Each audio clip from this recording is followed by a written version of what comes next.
Visto por muitos como uma figura exótica, em 1989 surge pela primeira vez em rede nacional com uma mensagem ultranacionalista e um bordão que o deixaria bastante famoso no Brasil inteiro. O meu nome é Enéas. De origem humilde, ascendeu socialmente e intelectualmente, mostrando ter um QI muito acima da média. Agora, se o sujeito precisa de 1 ano para entender uma tese, ele deve dosar urina, que ele deve ter oligofrenia fenilpirúvica. Desculpem os líderes do PT, mas Sua Excelência já discutiu com ele certa feita ao vivo. Não tem o mínimo de arrumação intracromossomial específica. Veja o senhor, de deterioração termodinâmica progressiva. Eu me impressiono com as suas expressões, são realmente muito curiosas. Muito obrigado, eu passei a vida estudando, senhor. Possuindo um currículo e um vocabulário invejáveis, lançou sua candidatura à presidência da República e, com menos de 1 minuto de duração na propaganda política, deixou sua marca nos anais da história. Nasce uma nova sociedade onde não há mais lugar para esquerda nem direita. Só um caminho a seguir da ordem da verdadeira justiça social. Meu nome é Enéas. Na época foi ridicularizado por culpa da mídia e de uma antiga cultura que priorizava a aparência e não o conteúdo das suas palavras. A candidatura Enéas é assim mais ou menos como um voto cacareco, um voto de protesto. Não é promessa, é desconto. Desconto em geladeira, desconto em fogão, desconto em lava-louça, desconto em lava-roupa, desconto em toda a linha Brastemp. Meu nome é Brastemp. 30 anos depois, com o avanço da internet, pessoas puderam ouvir com calma suas ideias, propostas e alertas. Assim, ele deixou de ser visto como uma figura estranha e passou a ser chamado de o melhor presidente que nunca tivemos. Eu darei um exemplo à nação de firmeza e segurança, fazendo reacender no povo a chama da cidadania e da confiança na pátria. Meu nome é Enéas. Ou talvez você tenha confundido um dos maiores gênios do Brasil com um louco desvairado, porque é isso que os ignorantes fazem quando vêm no... Ingressou então na Escola de Saúde do Exército, onde se graduou 3º sargento, auxiliar e licenciado. Uma vida difícil, provou que o brasileiro nascido em qualquer lugar do país pode alcançar grandes postos na sociedade. Com a hora de segurarmos na mão a tocha olímpica de uma grande corrida, que faremos todos nós juntos, tendo como única meta a salvação da nossa pátria. Formou-se em medicina em 1975. Tem mestrado em cardiologia pela Universidade Federal do Rio de Janeiro. É formado em física e matemática. No tempo do Enéas Carneiro, não tinha mídias sociais, né? Com 15 segundos ele foi muito longe. A verdade é que o Dr. Enéas talvez fosse a pessoa que mais acreditava no Brasil. Com apenas 15 segundos no horário gratuito de televisão em 1989, tornou-se célebre com a frase "Meu nome é Enéas". O Enéas foi um homem do futuro, né? Que nós perdemos a chance de dar-lhe o devido tratamento que ele merecia. Enéas, da luz à eternidade.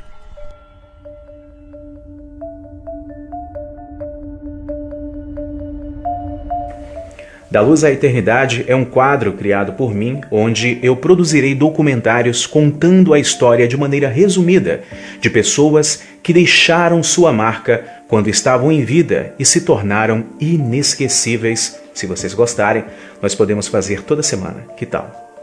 Hoje falaremos de uma pessoa muito especial que é lembrada com todo carinho e respeito. De família pobre, morou em favela e mesmo com tantos obstáculos, se tornou um dos maiores médicos do país. Fora sua carreira militar, suas aulas, palestras e livros lançados. Sim, nós estamos falando de Enéas Carneiro. Mas antes de continuarmos, é válido lembrar que o like fica à sua preferência se você achar que todo esse trabalho de pesquisa, roteiro, gravação e edição merecem o seu joinha. E o sino de notificações é serventia da casa.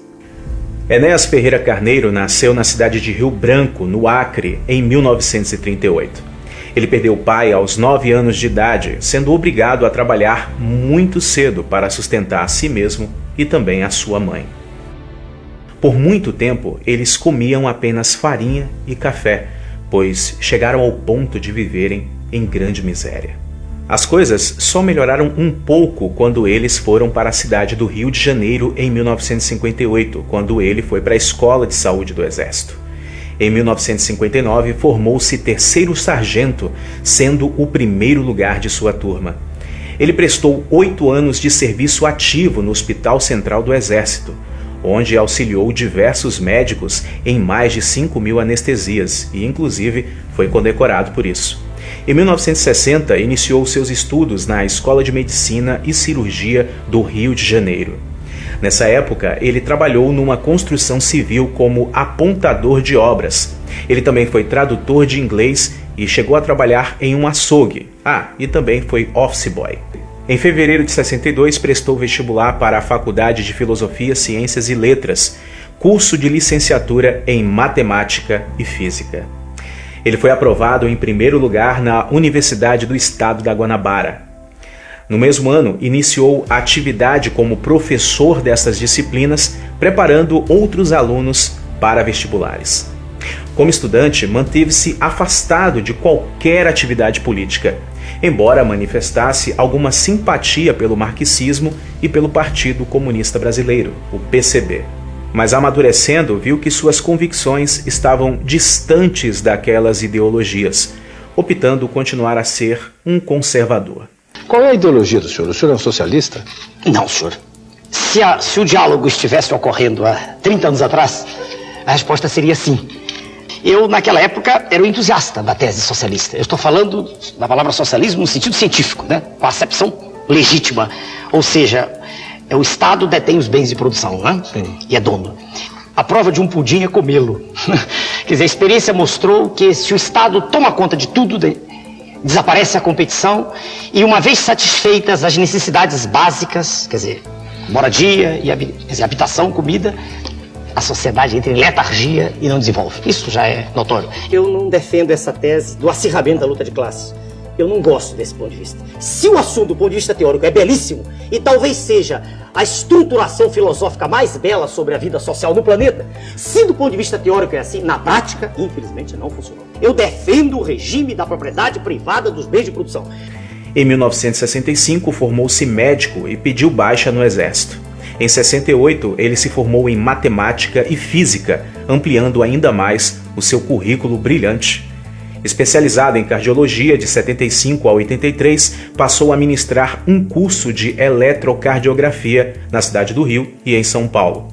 Em 76, após defender uma belíssima dissertação, se tornou mestre em cardiologia. Em 77, publicou o livro O Eletrocardiograma, obra que alcançou grande reputação nos meios acadêmicos e, inclusive, foi adotada por diversos cursos universitários no país inteiro.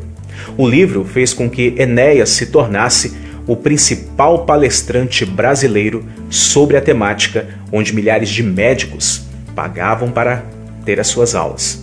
Quando o complexo QRS está positivo, tanto em D1 quanto em AVF, quer dizer, quando existe a positividade em D1 e AVF, nós podemos afirmar que o eixo elétrico está nesta região aqui. Lembram? Estou repetindo para tirar poeira, né? Nesta mesma época, abriu um consultório médico no Rio de Janeiro e, em 1980, ingressou através de concurso público no Hospital do Câncer e no INAMPS. Mas nem tudo na vida de Enéas foi um sucesso absoluto. Na vida amorosa, ele não foi tão bem sucedido como foi nos estudos, passando por 3 casamentos e todos acabaram em divórcio.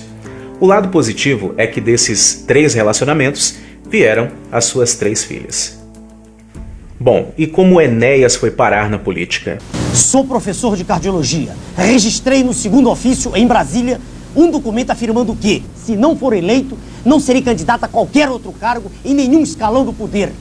Nunca fui, não sou e não serei político profissional. Meu nome é Enéas. Revoltado com a situação que o país se encontrava e movido por um forte sentimento nacionalista e patriota, Enéas decide fundar o PRONA, Partido da Reedificação da Ordem Nacional, e se candidatar a presidente da República em 1989. Órfão aos 10 anos, morei num barraco coberto de palha num dos bairros mais pobres de Belém. Não via miséria pela janela, ela estava dentro de casa. Passei fome. Hoje, professor de cardiologia no Rio e em São Paulo, tenho formação científica e humanística. Meu nome é Enéas. O seu tempo na propaganda eleitoral gratuita era de apenas 15 segundos. Seu curtíssimo programa era feito com uma fala rápida e um discurso inflamado e nacionalista, terminando sempre com aquele bordão famoso que todos nós conhecemos. Meu nome é Enéas, meu nome é Enéas, meu nome é Enéas, meu nome é Enéas. Apesar de toda a jogada maldosa de muitos jornalistas e do pouco tempo de propaganda eleitoral, o então desconhecido político conquistou mais de 360 mil votos. Para uma época sem internet, com apenas 15 segundos e ainda sendo difamado pela grande mídia, cá para nós é muita coisa. O que é carreira política? É a escola do sorriso falso, da postura hipócrita, das promessas não cumpridas. É o paraíso da incompetência. É por isso que estamos nesta situação de desgraça, miséria cultural e falta de esperança. O programa eleitoral é um fantástico show de mentiras. Os candidatos mentem com tanto cinismo que parece até dizer a verdade. São atores muito bons em um filme de patifaria, onde a miséria é a verdade e a promessa é a mentira. O senhor deve estar curioso em saber por que eu falo tão depressa. É porque, enquanto os candidatos do Congresso têm até 11 minutos, eu só tenho 15 segundos. A distribuição do tempo aqui é semelhante à distribuição de renda no país. Compare o seu salário com o dos políticos. Brasília, beleza de projeto. Cidade construída para os políticos desfrutarem do luxo do Congresso e das habitações funcionais, enquanto o povo que trabalha vai dormir em Samambaia, Ceilândia e sei lá onde. Eles querem a miséria bem longe. Os candidatos já estão negociando cargos. Um será ministro do outro. Se eu ganhar, nenhum deles participará do meu governo. Se eu perder, não quero cargo nenhum, porque sei que vai ficar tudo como está. E, se o senhor é pobre, vai continuar passando fome. Meu nome é Enéas. Ele voltou à disputa eleitoral somente em 94, quando novamente se candidatou a presidente. Dessa vez, seu tempo na propaganda eleitoral gratuita e também no rádio cresceu um pouquinho mais. Hoje eu vou fazer uma pausa para reflexão. Na semana passada recebi, através de fax, um comunicado da firma Toledo e Associados, empresa que trabalha com pesquisa de opinião pública. Vejam, senhores, o resultado. Encontro-me em terceiro lugar em São Paulo, com 7,2% das intenções de voto, com o dobro daquele que está em quarto lugar, o ex-governador de São Paulo. Curiosamente, também através de fax, recebi o jornal Correio Brasiliense, de 11 de agosto, que publicou uma pesquisa feita pelo Instituto Soma. Vejam o resultado. Encontro-me em terceiro lugar também, com 6%, o dobro do quarto colocado, o ex-governador do Rio de Janeiro. Agora, para tirar dúvidas, faça o senhor mesmo sua própria pesquisa com os seus vizinhos, nas filas de ônibus, nos mercados, e o senhor terá uma surpresa. Meu nome é Enéas. Manifestando-se contrário aos ventos privatistas e globalizantes da sociedade moderna e às concepções neoliberais de gestão econômica, enfatizou a necessidade de um Estado técnico, forte e intervencionista, capaz de promover uma intervenção macroeconômica energética e de implementar uma política de redistribuição de renda no país inteiro. Todo seu plano de governo foi publicado num livro chamado Um Grande Projeto Nacional. No dia 29 de agosto, na segunda-feira da semana que vem, estarei em São Paulo, lançando no Hotel Danúbio, Avenida Brigadeiro Luiz Antônio, número 1099, às 5 horas da tarde, um livro intitulado Um Grande Projeto Nacional. Em seu livro Um Grande Projeto Nacional, Enéas critica várias privatizações, como a privatização da Vale e das telecomunicações. Sua alienação é inconstitucional. Não há valor para elas, as ações da empresa. E se houvesse, esse valor estaria acima de 2 trilhões de dólares. E muito mais quando se levam em conta cenários do comércio mundial diferentes do absurdo de hoje, em que não se dá valor às riquezas naturais. Também em seu livro, Enéas critica o neoliberalismo. Mais à frente, no mesmo livro, Enéas alega que o Estado defendido por ele e seus aliados é um Estado forte, técnico e intervencionista. Nas eleições de 94, ele foi o terceiro mais votado, com mais de 4 milhões de votos, ficando atrás somente de Fernando Henrique Cardoso e Lula. Tudo isso sem internet e com a perseguição da mídia. Preocupado com a situação que o país se encontrava, em 96, Enéas lança a cartilha com o nome O Brasil em Perigo. A cartilha prega a ruptura com o sistema financeiro internacional e a instauração de um governo forte, nacionalista e interventor, como solução para todos os problemas brasileiros. A cartilha foi escrita por Enéas porque a grande mídia tentou a todo custo o ridicularizar e seu horário na propaganda política era muito curto para que ele pudesse expor com mais detalhes os seus alertas. Existe em andamento um projeto maquiavélico de destruição do Estado brasileiro. Pretende-se entregar todo o patrimônio da nação, estatais, Banco do Brasil, bancos estaduais, subsolo, Amazônia, enfim, entregar tudo o que representa riqueza verdadeira para os donos do poder mundial. O conteúdo dessa cartilha é bem simples e didático, com desenhos e ilustrações que prendem a atenção do leitor. Apesar da grande riqueza de vocabulário do Dr. Enéas, ele preferiu escrever a cartilha de uma forma muito simples, que até uma criança poderia compreender o conteúdo da mesma. O que tornava a leitura interessante e prazerosa, apesar do sério conteúdo que causava preocupação em quem lia e entendia. Apesar de ter sido escrita há mais de 20 anos atrás, o conteúdo da cartilha parece ser mais atual do que nunca. Diferente do que muitos pensam, a cartilha não pregava um Estado totalitário, como os governos socialistas fazem, mas sim um Estado forte. Enéas foi comparado a ditadores porque ele foi mal compreendido e também por sofrer uma certa manipulação por parte da mídia, que tentou a todo custo sujar a sua imagem. Será que o senhor quer ganhar pela excentricidade, pelo exotismo, por essa insolência com que o senhor faz a sua propaganda? Insolência não. Eu tenho apenas contundência. Eu o trato com todo respeito. Em nenhum momento houve de minha parte nenhum ataque verbal. Apenas existe contundência, convicção de quem fala. Nós somos analistas de política e não conseguimos enxergar esse otimismo do senhor. Aparentemente, pelo menos, o senhor não tem a menor chance de se eleger. Os senhores são analistas de política. É um direito que os senhores têm de pensar que eu não tenho chance nenhuma.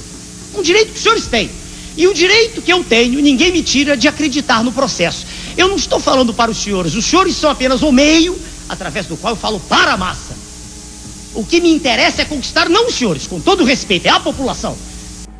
Enéas pregava um Estado com poucos impostos. No entanto, ele acreditava que o Estado precisava ser forte para impor ordem e respeito, assim como acontece em países de primeiro mundo. Eu conheço o assunto. Eu digo, senhor, eu defendo o regime capitalista. Só que eu não aceito dizer-se que no país existe mercado livre. Isso não existe, isso é mentira. O que existe aqui é um regime de oligopólio em que suas excelências, os grandes empresários, ditam os preços do produto. Então, eu digo, o senhor diz assim, mas o senhor vai aceitar que o Estado interfira? Sim, eu aceito. Eu não vejo como, nesse oceano, de incompreensão em que nós vivemos, eu não vejo como, se nós não tivermos um pulso firme no governo, se possa chegar a algum acordo. Eu não entendo. Eu vejo um oceano, eu vejo o barco à deriva a cada instante. É assim que eu vejo. Então, eu aceito o regime capitalista, a propriedade privada dos bens de produção. Eu insisto nisso. Nós defendemos a livre concorrência. Mas não a livre concorrência internacional. O senhor acha que tem que proteger a indústria nacional, por exemplo? Eu disse isso porque eles também fazem lá fora. Vamos devagar. O neoliberalismo é só para o subdesenvolvido. Porque eles defendem. O Japão se defende, os Estados Unidos se defendem, a Inglaterra se defende, a Alemanha, todos se defendem naquilo que é estratégico para eles. Então nós temos que nos defender. A abertura completa e incondicional é suicídio. Quando nós vendemos o nosso manganês, nós entregamos todo, nós estamos abrindo mão de uma reserva estratégica. Foi comprovado que a maioria das pessoas que leram a cartilha cogitaram ou votaram em Enéas nas eleições de 98. Com cerca de mais de 1 milhão de votos, Enéas ficou em 4º lugar no pleito eleitoral de 1998, que foi vencido por Fernando Henrique Cardoso, que se reelegeu. Esse foi um dos períodos que Enéas mais tentou alertar o povo brasileiro sobre o interesse mundial na Amazônia. A nossa Amazônia ocupa metade da área do território nacional. Floresta, bacia hidrográfica, potencial energético, riquezas do subsolo, tudo lá é gigantesco. A Amazônia faz de nós o país mais rico do mundo, e essa é a verdadeira razão porque se fala tanto no exterior na internacionalização da Amazônia. Vamos acabar com essa farsa, vamos defender o que é nosso, vamos proteger a Amazônia dos alienígenas, tamponando todas as vias de acesso ao seu interior, inclusive o espaço aéreo, para acabar com a evasão de suas riquezas. A despeito de ter declarado em 1990 que não se candidataria a nenhum outro cargo eletivo a não ser a presidência da República, em 2000 ele se candidatou à Prefeitura de São Paulo, mas não foi bem sucedido. Teve apenas 3,5% dos votos válidos, enquanto Paulo Maluf, do Partido Progressista, e a Marta Suplicy, do PT, passaram para o segundo turno. E aí, a candidata petista venceu. O PRON é o único partido que tem a palavra ordem no seu nome. E é essa ordem que, se eleito, eu porei na administração de São Paulo.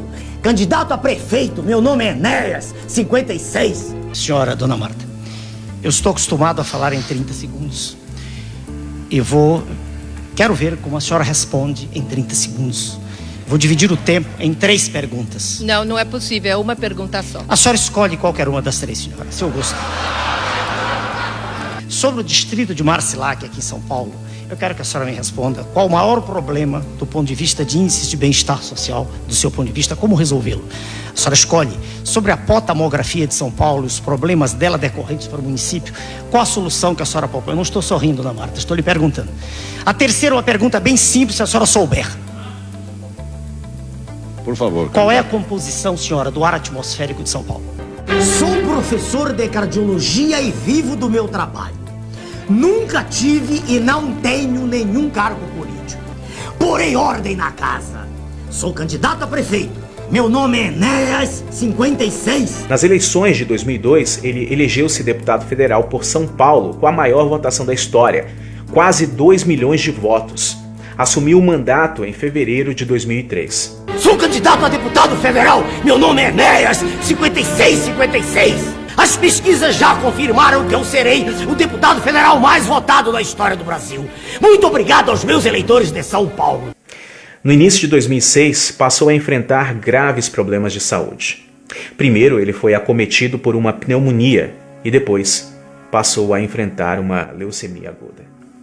O tratamento quimioterápico a que se submeteu para combater o câncer lhe fez perder a barba, uma das suas principais marcas. Desistiu de concorrer à presidência da República, talvez por conta da doença. Mas ele chegou a sair candidato à reeleição para a Câmara dos Deputados e foi reeleito. Em outubro de 2006, ele teve 387 mil votos. Sou deputado federal, com barba ou sem barba, meu nome é Enéas. Após ter desistido do tratamento contra o câncer, em 6 de maio de 2007, aos 68 anos, Enéas Carneiro faleceu em sua casa. O seu último pedido foi para ser cremado e que suas cinzas fossem jogadas na Baía de Guanabara. O sentido da vida. Cada ser humano é um universo em miniatura. Cada ser humano tem aspirações que são diferentes quando a gente sai de um para outro, representante dessa espécie. Eu vejo como uma tônica geral que deveria ser objeto, deveria ser escopo do processo educacional no nosso país, desenvolver em cada indivíduo, em cada ser humano, o respeito pelo seu semelhante.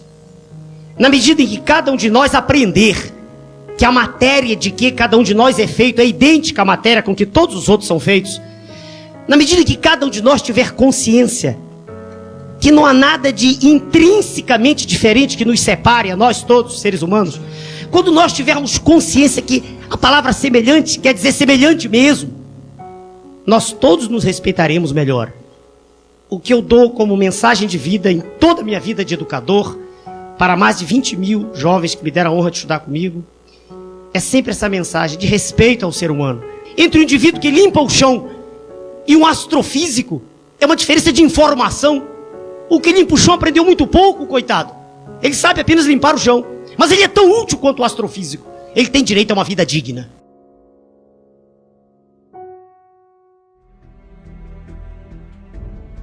Sua matéria se foi, mas o seu legado continua mais vivo do que nunca. Lamentavelmente, muitas pessoas só consegue enxergar o brilho de uma estrela porque ela está distante. Talvez foi isso que aconteceu com Enéas. O seu brilho era tão intenso que cegava os mais ignorantes, invejosos e manipuláveis.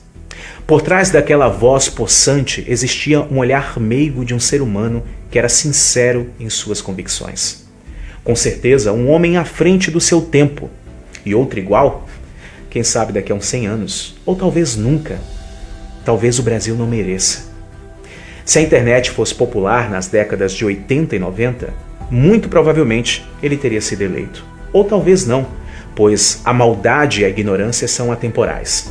Mas ainda assim, ele teria pelo menos uma disputa eleitoral justa. Antigamente, muitos o olhavam como uma figura estranha. Hoje, é visto com carinho, respeito e saudade de uma coisa que nunca vivemos. Até seu estilo barbudo, que era visto como inadequado para a época, se tornou moda nos dias atuais. Hoje, ele não pode ouvir nossos pedidos de desculpas e tampouco cheirar as flores que gostaríamos de lhe dar. Mas, todas as vezes que sentimos um arrepio ao ouvir o bordão "Meu nome é Enéas" e compreendemos o conteúdo da sua mensagem, um grande objetivo que ele tanto desejava foi alcançado: a proliferação de um sentimento nacionalista e de amor à pátria. Eu sou o Júnior Lutero e essa foi a história de Enéas Carneiro, da luz à eternidade.